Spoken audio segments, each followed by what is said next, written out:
permettez-moi de faire juste un petit résumé. La dernière fois, j'avais traité du thème de...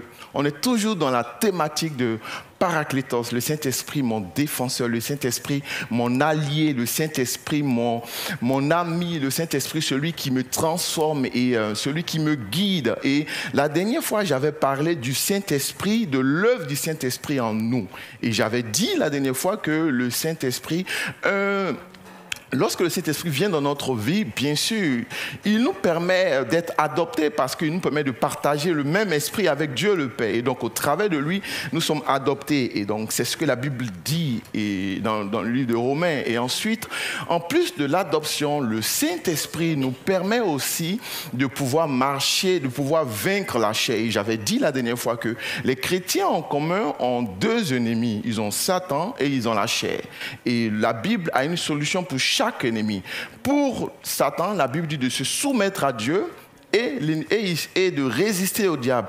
Et pour la chair, il donne le secret de marcher par l'esprit, de suivre par l'esprit. Et donc, c'était comme cela. Et donc, on comprend que de prime abord, le Saint-Esprit, lorsqu'il vient dans la vie du chrétien, il a une œuvre interne à l'intérieur du chrétien, permettez-moi de réinsister encore là-dessus, qui fait qu'il vient changer notre être, ce que dans l'Ancien Testament n'était pas réellement possible. Donc, quand le Saint-Esprit vient dans votre vie, lorsqu'il vient dans ma vie, il a ce pouvoir-là de changer. C'est ce qui est écrit. Il dit, je vous donnerai un cœur de chair à la place d'un cœur de pierre. Donc, c'est l'œuvre principale du Saint-Esprit dans la vie des chrétiens.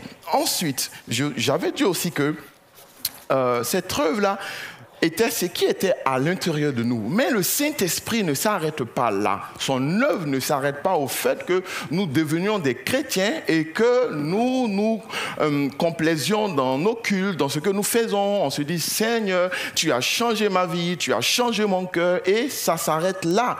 Et non, le Saint-Esprit veut aller encore plus loin. Il fait une œuvre interne en nous, mais aussi, il fait une œuvre externe en nous. Le Seigneur sait très bien que pour pouvoir changer les choses autour de nous, pour pouvoir influencer positivement sur les choses autour de nous, il faut que cela commence à l'intérieur de nous. Donc, une fois que nous sommes changés, une fois que nous sommes transformés, le Saint-Esprit alors commence maintenant à faire les choses autour de nous. Et donc, c'est de cette œuvre-là que je veux parler avec vous aujourd'hui. Vous savez, nous sommes une église de Pentecôte. Qu'est-ce que ça veut dire être une église de Pentecôte?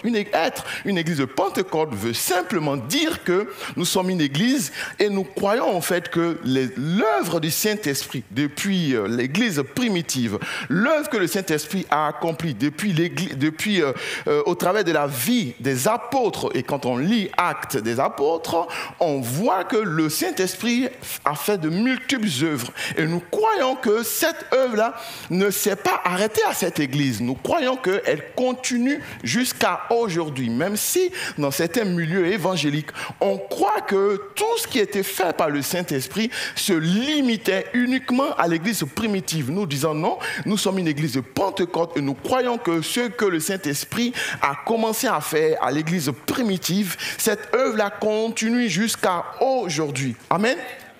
Et le Saint-Esprit a une manière d'agir, et il y a quelque chose de vraiment très intéressant. Et je vais commencer par l'Ancien Testament. Je suis convaincu, de toute façon, la venue du Saint-Esprit était une promesse depuis l'Ancien Testament. La venue du Saint-Esprit a été annoncée depuis l'Ancien Testament. Donc, je crois dans mon cœur, et on le verra que déjà dans l'Ancien Testament, Dieu permettait à certaines personnes de pouvoir manifester en quelque sorte de dons. J'aurai l'occasion de parler tout à l'heure. Et lorsque nous prenons le livre de Nombre, je vais vous expliquer, je ne prendrai pas le temps de lire, ça va être long, Nombre 11, versets 25 à 30.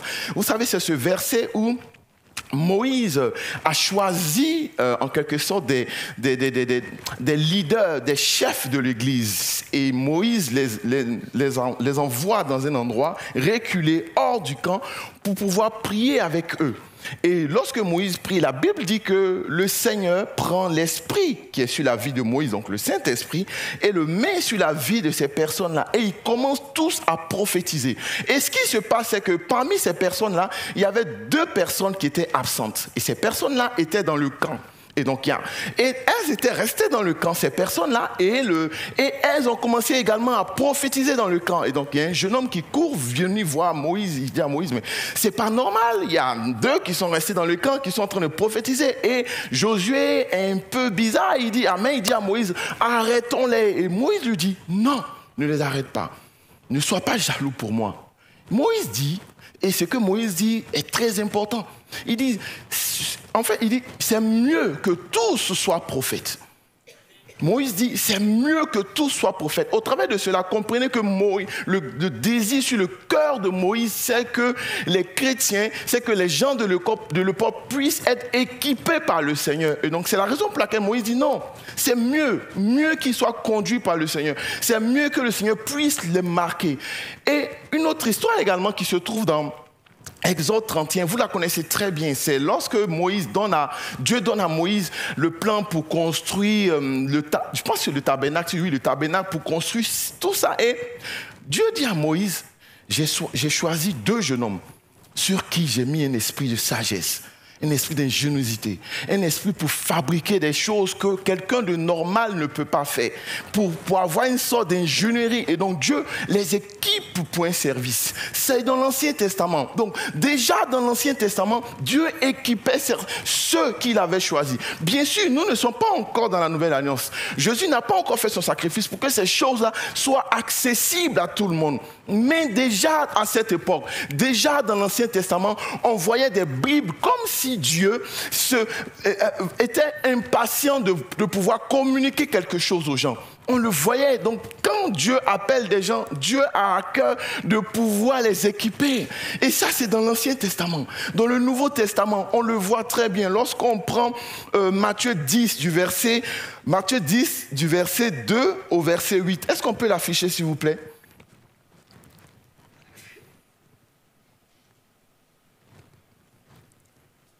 Ça dure, n'est-ce pas? Mais ça viendra. Voici les noms des 12 apôtres. Le premier, Simon, appelé Pierre, et André, le frère de Jacques, fils de Zébédée, et Jean, son frère. On continue. Philippe, Barthélemy, on peut passer. On n'a pas besoin. Oui. On peut avancer encore. Allez prêcher et dites, le royaume des cieux est proche. Au suivant. On peut avancer. Guérissez les malades, ressuscitez les morts, purifiez les lépreux, chassez les démons. Vous avez reçu gratuitement, donnez gratuitement. Ici, c'est Jésus qui a choisi ses disciples. Il les a formés et il les envoie dans la ville pour pouvoir prêcher l'évangile, pour pouvoir annoncer la bonne nouvelle du royaume. Mais il ne les envoie pas simplement. Il les équipe d'abord. Il les équipe, il les rend capables de pouvoir accomplir un certain nombre de choses. C'était très important pour le Seigneur, super important pour le Seigneur. Et on le voit également dans 8, 9, pas besoin de l'afficher, je vais le lire. Il est écrit, Jésus ayant rassemblé les 12, leur donnant la force et le pouvoir sur les démons, avec la puissance de guérir les maladies, il les a envoyés prêcher le royaume et de guérir toute maladie. Lorsque nous venons à Christ, Jésus nous équipe de quelque chose. C'est la raison pour laquelle, si la première fois j'ai apporté sur le thème « être comme Jésus », cette fois-ci j'aimerais apporter sur le thème « faire comme Jésus ». Jésus n'attend pas juste que nous soyons comme lui à l'intérieur de nous. Jésus attend encore que nous fassions comme lui. Jésus veut qu'on fasse comme lui. C'est pour ça que j'aimerais partager sur faire comme Jésus aujourd'hui. C'est très important. Et on voit dans Acte 1, vous savez, Jésus dit aux disciples qu'il donne les ordres. C'est ce que Luc dit. Il donne les ordres et il explique que ne partez pas de la ville, attendez la puissance. Et là, Jésus est encore clair là-dessus. Il dit attendez la puissance qui viendra d'en haut. On sait tous que Jésus parle de la personne du Saint-Esprit qui va les équiper. On sait que Jésus sait très bien que le Saint-Esprit, ce n'est pas juste une énergie, ce n'est pas juste une puissance, c'est une personne, c'est quelqu'un qui... Le Saint-Esprit Saint-Esprit a une personnalité. Et dans la Bible, on voit que le Saint-Esprit est souvent triste. On voit que... Et donc, le Saint-Esprit, ce n'est pas juste un équipement, mais c'est une personne. Et Jésus dit, attendez cela avant de sortir. Donc, Jésus était conscient que tout chrétien a besoin d'être équipé. Tout chrétien a besoin, pour pouvoir faire l'œuvre de Dieu, d'être équipé par le Seigneur. Je parlerai tout à l'heure quand je parlerai de dons, mais je ne veux pas forcément... Le but pour moi, ce n'est pas de parler que des dons. Non, il y a encore beaucoup de choses dont nous, les chrétiens, nous pouvons faire. Donc, je ne veux pas m'attarder uniquement sur les dons. Et donc, quand le Seigneur le fait, le Seigneur nous équipe. Et généralement, dans la Bible, lorsqu'on parle des dons, vous savez, il y a les dons spirituels que nous tous les chrétiens nous connaissons. Et si je vous dis de les citer, vous allez peut-être les connaître mieux que moi. La Bible parle de la parole de connaissance, du don de la foi, le don d'accomplir les miracles, la parole du don de prophétie, du don de sagesse. Et on voit ces choses-là que les disciples ont vécues. Et ce qui est encore intéressant, c'est que Jésus dit, vous avez le pouvoir de guérir toute maladie. Jésus les avait équipés du don c'est un don de pouvoir guérir. Jésus disait ressusciter les morts, c'est un don d'accomplir un miracle. Donc même si ce n'était pas encore officiel, Jésus avait dévancé les choses et il les avait équipés. Il a fallu après que l'apôtre Paul vient et nous explique dans les détails c'est quoi les dons, c'est quel type de dons, et nous expliquer dans quel contexte nous sommes. C'est ce que Jésus fait. Mais il y a encore d'autres dons. Il y a encore d'autres dons et c'est de ça que je veux parler. Et la Bible parle de ces dons-là qui nous permettent aussi de faire comme Jésus. Pas que ces dons-là qui nous permettent de faire ce que Jésus fait. Et on va le partager pour moi, c'est vraiment important. Est-ce qu'on peut afficher Romains 12 du verset 4 au verset 8, s'il vous plaît? Car comme nous avons plusieurs membres dans un seul corps et que tous les membres n'ont pas la même fonction, ainsi, nous qui sommes plusieurs, nous formons un seul corps en Christ. Et nous sommes tous membres les uns des autres. Puisque nous avons des dons différents selon la grâce qui nous a été accordée, que celui qui a le don de prophétie les aide selon l'analogie de la foi. Ensuite, que celui qui est appelé au ministère s'attache à son don de ministère, que celui qui enseigne s'attache à son don d'enseignement, à son enseignement, et que celui qui exhorte à l'exhortation, que celui qui donne fasse avec libéralité, et que celui qui préside le fasse avec zèle, et que celui qui pratique la miséricorde le fasse avec joie.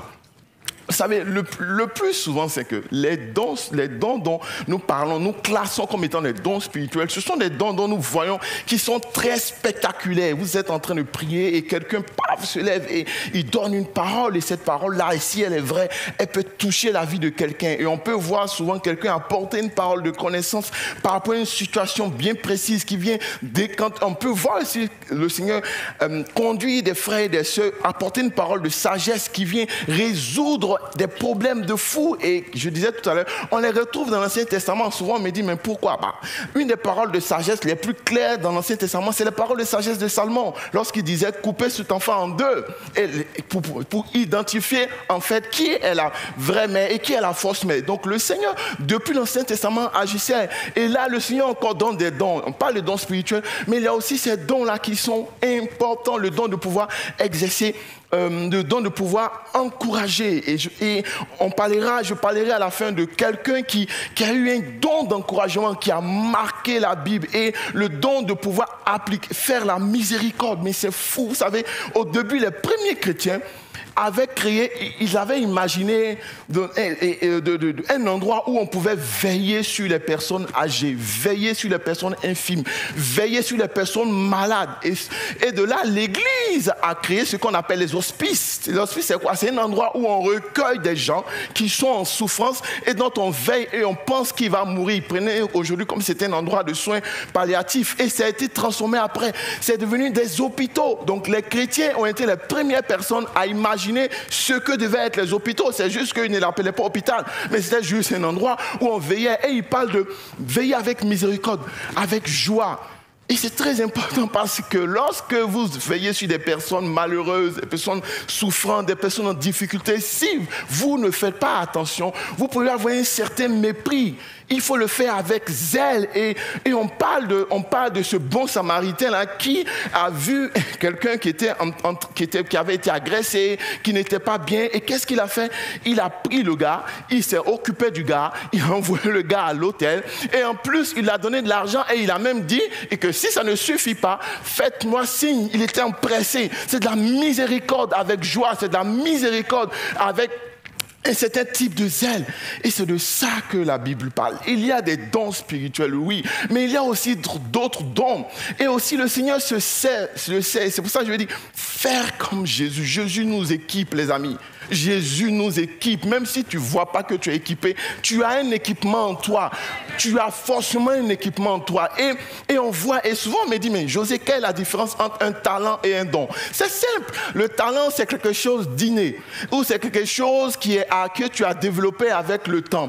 Alors que le talent peut avoir une vocation professionnelle. Le talent peut être utilisé pour ta profession. Mais le talent peut être utilisé aussi pour Dieu. Donc Dieu peut se servir de ton talent pour son œuvre. Alors qu'un don et le talent est donné à tout le monde, aux chrétiens, aux non-chrétiens. Alors que le don est exclusivement donné aux chrétiens. Et donc le don est pour les chrétiens.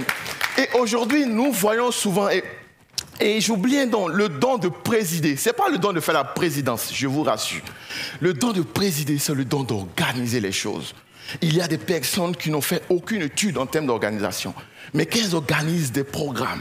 C'est ouf, c'est fou. Le programme marche comme si tu te dis, mais en fait, tu as fait quelle école? Non, j'ai rien fait comme école. Je suis, en fait, c'est le Seigneur qui m'a donné. Ok, Seigneur, pourquoi tu ne m'as pas donné? Bref, Seigneur, j'ai besoin de ce don. Et le Seigneur équipe. Le Seigneur a besoin de nous. Quand je dis le Seigneur a besoin de nous, le Seigneur n'est pas en train de nous, le Seigneur n'est pas en train de nous supplier. Parce que si on ne le fait pas, d'autres personnes vont s'élever. Mais le Seigneur désire que nous puissions participer, faire comme lui. Pourquoi il veut? Parce qu'il nous a donné un équipement. Pourquoi il veut? Parce qu'il nous a déjà préparés, il nous a déjà mandatés, il nous a déjà capacités pour faire ces choses-là. C'est la raison pour laquelle il attend. Pourquoi ces dons sont donnés aux chrétiens? Pourquoi Dieu donne les dons aux chrétiens? Deux points. Le premier, pour l'édification des saints. Pour l'édification des chrétiens. Donc si Dieu te donne un don, c'est parce qu'il attend qu'au travers de ce don-là, tu puisses bénir quelqu'un dans l'église. Tu puisses être une bénédiction pour quelqu'un que tu connaisses, que tu ne connais pas. Dieu attend de cela de nous. Dieu attend que le don qu'il nous a donné puisse participer à ce que l'Église se porte bien et grandisse bien. C'est très important.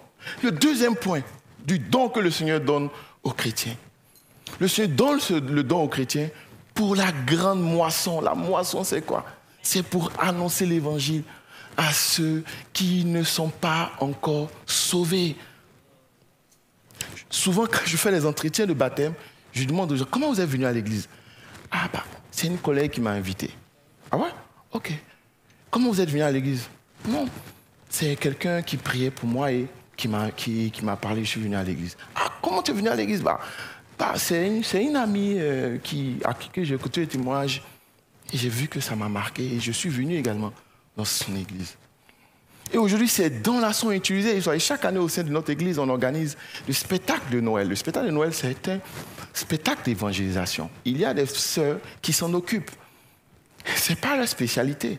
Mais elles organisent des programmes et chaque année, on a des retours de professionnels qui nous disent que le spectacle était tellement bien organisé, tellement bien fait. Et on est marqué, on s'est dit, waouh, Seigneur, tu as donné quelque chose à ces personnes-là. Elles occupent leur place ici. Mais pas que à l'église. Les dons ne sont pas donnés que pour l'église. La moisson, ce n'est pas à l'église. La moisson, c'est dehors. Je ne suis pas en train de vous dire demain de prendre un mégaphone, d'aller dans le métro et de crier à tue-tête ou de chanter alors que vous avez une très belle voix. Vous comprenez ce que je veux dire? En fait, c'est le contraire. Et Non, mais Dieu peut vous équiper, vous préparer, pour que là où vous êtes, vous puissiez marquer les gens.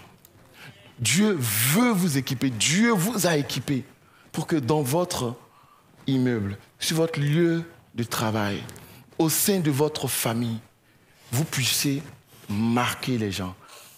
Et au travers de votre vie, des gens peuvent venir au Seigneur. Amen. Le don est pour l'édification de l'Église. Le don n'est pas donné pour notre propre orgueil. Vous savez, souvent aussi, et je comprends, quand j'étais dans mon église, avant, je ne dirais pas le nom, on avait quelqu'un. Quand cette personne-là devait donner un don, vous allez sentir le don à l'église. La personne se roulait ici, roulait là-bas, cassait 3 chaises, cassait ici, criait ici, changeait de voix, une voix robotique, une voix... Et la personne attirait l'attention sur elle. Genre, c'est moi qui... Ce qui fait qu'aujourd'hui, des gens ont peur. Parce que les gens pensent que si je suis utilisé par le Saint-Esprit, je deviens comme un peu un mouton, je deviens un peu... le Saint-Esprit m'envoie là, il m'envoie là, ça va dans tous les sens. Oh, Seigneur, tout sauf ça. Non, lorsque le Saint-Esprit vous parle, vous avez du bon sens. Vous ne changez pas, vous ne devenez pas fou. Non. Vous avez du bon sens. Vous parlez aux gens. Vous êtes en train de parler avec quelqu'un et Dieu met une parole sur vous. Vous ne changez pas de voix. Vous ne mangez pas de piment. Vous comprenez un peu le piment? Il y a des gens qui mangent du piment quand le Saint-Esprit les touche. Vous ne mangez pas de piment. Vous n'avez pas les mains gelées. Vous voyez? Non. Vous avez du bon sens. Vous parlez aux gens. C'est ce que Jésus faisait. C'est ce que Jésus faisait. La Bible dit qu'ils étaient en train de prier et le Saint-Esprit est descendu sur eux. On a entendu des bruits. Il se mit à parler en d'autres langues. C'est tout. On n'a pas dit qu'il se roulait par terre, il criait ici. C'était la première fois que le Saint-Esprit descendait, donc ça devait être un moment puissant. Mais le Saint-Esprit est descendu et le Saint-Esprit s'est touché. Et rien. Et je me rappelle un jour, j'ai lu un livre de Rudy Lack qui m'a marqué. Et Rudy Lack disait que quand il priait, il y a un frère parmi eux. Et quand il devait prier en langue, il changeait de voix. Vous voyez un peu? Genre, si je parle comme ça, que je... Et il lui a dit, non frère, c'est charnel ce que tu fais. C'est charnel. Je prends la voix normale et prie en langue. Et par magie, j'ai envie de dire, par le Saint-Esprit, il a prié en langue normalement. Normalement. Le don n'est pas aussi pour te mettre devant, pour te taper la poitrine. Pour dire aux gens, en fait, ouais, moi je prophétise, hein. Toi, tu fais quoi, toi? Non, rien. Donc, calme-toi. Quand je prophétise, tais-toi, s'il te plaît. Le prophète a parlé. Non, c'est pas en fait pour te mettre sur un piédestal. C'est pour que Jésus soit sur le piédestal. Et pas toi. Tu es juste un serviteur. Tu es juste un serviteur. Et aujourd'hui, on voit dans beaucoup de mouvements où finalement, le don est plus glorifié que Jésus. Et on entend souvent des gens vont payer de l'argent pour écouter un don de prophétie. Payer de l'argent pour avoir un don de connaissance. C'est pas normal. Si vous allez, ils vont prendre votre argent, il n'y a pas de souci. Et on verra si ça va marcher. C'est gratuit. Totalement gratuit. Vous n'avez pas besoin de donner un rond. Par contre, vous payez si vous ne voulez pas suivre Jésus, payez. Si vous ne voulez pas marcher avec Jésus, payez. Mais si vous voulez marcher avec Jésus, c'est gratuit. Ces choses-là sont pour nous. Jésus veut qu'on fasse comme lui. Et Jésus nous équipe pour qu'on fasse comme lui. Vous savez, et quand je me suis converti, j'ai eu l'habitude de le dire, j'étais quelqu'un de très timide. Et j'ai expérimenté la parole de l'adoption qui dit que nous n'avons pas reçu un esprit d'adoption, vous n'avez pas un esprit de timidité, vous avez un esprit de force par lequel vous criez Abba Père. Et Dieu m'a délivré de la timidité, même si souvent je suis un peu timide, vous voyez. Et les gens ne me croient pas, si je suis timide. Demandez à ma femme, elle vous le dira. Et je priais pour un don. Je priais pour 2 dons en particulier. Je ne les recevais pas. Pendant longtemps, je priais. J'étais frustré. En même temps, je manifestais un don sans le savoir. Et très jeune dans ma foi, j'ai eu autant j'étais quelqu'un de très renfermé et d'égoïste, le Seigneur m'a amené à aller vers les gens, à mettre un contact avec les gens, à parler avec les gens, à accompagner des gens. Et j'ai grandi comme cela, à accompagner les gens. Je n'étais pas responsable à l'église, j'étais juste un jeune chrétien. Et à la fin du culte, je m'approchais des gens, comment tu vas, comment ça se passe. Et je tissais de très bons liens avec les gens. Et j'étais amené à prier avec eux. Et je suivais les gens. Et je ne savais pas que j'étais en train d'appliquer dans ma vie ce don de miséricorde-là, qui n'est pas juste le don de prendre ceux qui sont infimes physiquement, mais aussi spirituellement. Donc, j'accompagnais des jeunes qui avaient des problèmes avec la masturbation, des problèmes avec la pornographie, des jeunes, et moi, je ne le savais pas, pendant que je priais pour le don de prophétie. Mais si je l'ai dit, voilà, je ne voulais pas le dire, je l'ai dit. Et je ne l'ai pas reçu, et je priais. Et un jour, j'ai été surpris, et Dieu m'a parlé, et Dieu m'a dit, c'est là que je t'attends, José. J'aimerais que tu prennes soin des gens, j'aimerais que tu veilles sur les gens. Et Dieu fait tellement les choses que, la même période, le pasteur Chrétien est venu me voir. Et il m'a donné une parole qui m'a marqué. Il ne savait pas à quel point ce qu'il me disait allait changer ma vie. Il m'a dit, José, j'aimerais que tu prennes en main les soins pastoraux de l'église. Le pasteur Didier venait de partir et il a vu que je travaille. Il a dit, José, j'aimerais que tu prennes soin. Tu n'es pas le responsable, mais tu es le coordinateur. Donc tu organises un peu cela. Moi, j'étais content parce que pour moi, c'était une confirmation. Et les choses qui m'ont marqué après, c'est que ce pourquoi j'avais prié, que je ne recevais pas, j'ai commencé à souvent les expérimenter pendant mes entretiens. J'ai commencé à les expérimenter pendant les temps de prière. Et je disais, en fait, voilà quelque chose pour lequel je priais pendant longtemps, je n'ai pas eu. Et quand j'ai accepté de suivre ce que le Seigneur a mis sur mon cœur, j'ai commencé à les recevoir. Souvent, quand on prie pour les dons ou quand on veut quelque chose, on veut des choses spectaculaires. Peut-être c'était mon cas, j'étais charnel, je voulais, Seigneur, donne-moi quelque chose qui va faire que quand on va me voir, les gens vont se mettre à genoux, ils vont dire, waouh, le prophète est passé. Oui, celui qui fait la guérison est arrivé. Et le Seigneur a dit non. Et le Seigneur m'a dit, fais ça. Et j'ai fait ça. J'étais dur, je ne voulais pas, mais je l'ai fait. Et le Seigneur m'a béni, le Seigneur m'a permis de grandir. Et je n'ai jamais autant grandi en faisant les soins pastoraux que cela. Donc souvent, nous chrétiens, on est bloqués sur quelque chose. On veut ça, Seigneur. Le Seigneur dit, non, non, non, je t'ai donné déjà quelque chose. Sois fidèle dans les petites choses que je t'ai données. Sois fidèle dans ce que je t'ai donné. Et ce que tu cherches, je vais te le donner. Et c'est ce que le Seigneur a fait avec moi. Chrétiens, frères et sœurs, on a des dons. Le Seigneur nous a capacité de quelque chose qui peut nous permettre de faire comme lui. Ne restons pas là. Il y a quelque chose. On n'a pas besoin d'être responsable. On n'a pas besoin d'être leader. On a juste besoin d'aimer Jésus et d'obéir à Jésus. C'est tout. Et ça m'a marqué. Franchement, ça m'a marqué. Et est-ce que les gens de la louange peuvent venir, s'il vous plaît? Et je terminerai rapidement par ça. Souvent, certaines choses peuvent nous empêcher. Je ne sais pas si vous connaissez ce qu'on appelle le syndrome de Marie. Est-ce que vous connaissez ce qu'on appelle le syndrome de Marie? Le syndrome de Marie, vous savez, nous les évangéliques aujourd'hui, parce que les catholiques ont dit de Marie la mère de Dieu. On mis Marie sur un piédestal. On donnait des choses avec lesquelles nous on ne partage pas. Vous me comprenez? Parce qu'on n'est pas d'accord, qu'est-ce qu'on a fait? On ne prêche pas de Marie, on ne parle pas de Marie dans nos églises. Mais les amis, Marie, c'est l'une des premières femmes remplies de Saint-Esprit. Pourquoi je parle du syndrome de Marie? Le syndrome de Marie, c'est le syndrome de... Parce qu'on a vu là-bas que c'est mauvais, parce qu'on a vu que les gens le font mal, nous, on n'en veut pas. Que le Seigneur nous libère de cela. Que le Seigneur nous permette d'être sur ces choses-là équilibrés, d'apporter une parole sage, qui touche une vie et qui transforme une vie. Souvent, on a peur, c'est une forteresse, la peur de se tromper. On voit Dieu comme le Père fouettard, qui va nous... Ah, tu as mal donné. Non. On apprend. On apprend. Vous savez, je dis souvent, le don, il s'exerce au milieu de ses amis. Priez avec vos amis. Vous êtes dans un endroit, exercez le don là-bas. Vous n'êtes pas obligé de venir le faire ici. Si vous le faites, c'est une bénédiction.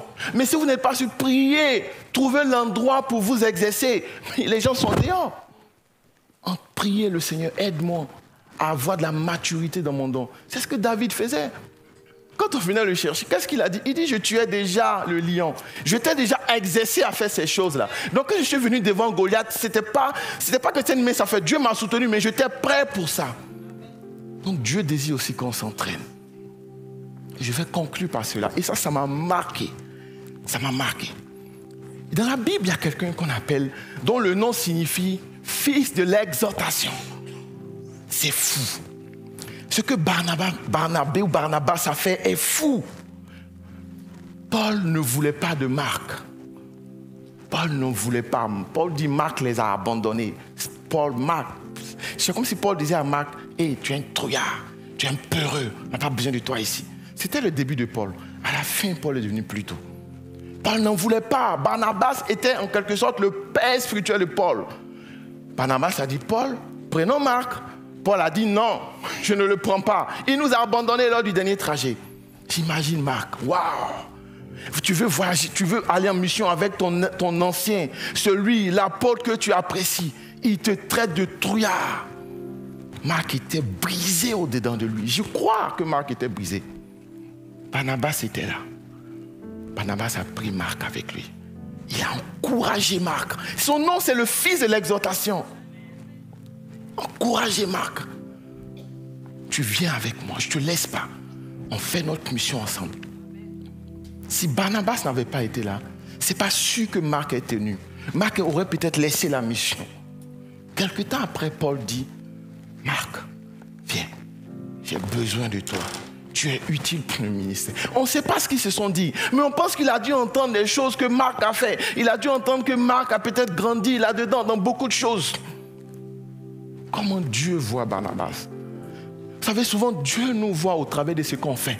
Souvent, c'est pour ça que dans l'Ancien Testament ou dans le Nouveau Testament, les gens ont des noms qui sont liés à eux. Comment on le voyait? Fils de l'exhortation. Comment on voyait le bon Samaritain? On ne connaît pas son nom.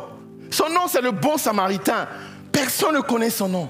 Parce qu'il a été marqué par l'action qu'il a faite. Comment est-ce que Dieu nous voit? Comment le ciel te voit? Comment le ciel me voit? Est-ce que le ciel te voit en quelqu'un qui aime les gens, en quelqu'un qui a quelque chose qui veut le mettre pour Jésus? Est-ce que le ciel te voit en quelqu'un qui sait encourager, qui sait présider, qui sait organiser, qui peut apporter un don et qui peut bénir son église? Est-ce que tu prends ta place? Est-ce que tu fais? Est-ce qu'on essaie de faire comme Jésus? Est-ce qu'on essaie de faire comme Jésus? C'est très important. C'est hyper important. Jésus n'attend pas juste qu'on soit comme lui. Il veut qu'on fasse aussi comme lui. Et c'est sa prière pour nous. C'est sa prière pour nous. On va prier ensemble. On va prier ensemble et je vais te laisser prier. Je vais te laisser prier et je suis sûr que le Seigneur t'a parlé de beaucoup de manières. De là où le Seigneur t'attend. Peut-être le Seigneur va t'amener à demander peut-être pardon. Parce que tu as peut-être refusé de faire certaines choses. Peut-être aussi le Seigneur va t'appeler à prendre conscience de ce qu'il t'a donné afin de faire comme lui. Jésus, Saint-Esprit, Sodibara Sande Bere Sheke Bere Bonda Sandekara, Yonde Bere Kaya Mosombere Shaya Nakaine Moroba Sandege. Jésus, viens ôter la peur, la crainte de faire comme toi. Donne de la sagesse, Seigneur Jésus. Donne de la sagesse, Seigneur Jésus.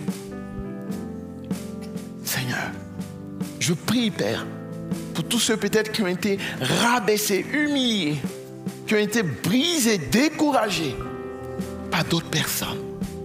Ravive la flamme, Seigneur. ravive le feu, Jésus, le feu du Saint-Esprit. Seigneur Jésus, équipe encore. Équipe encore, Seigneur. Bénis, Papa. Nous sommes tes enfants et nous sommes à ton service. C'est ce qui est plus important pour nous.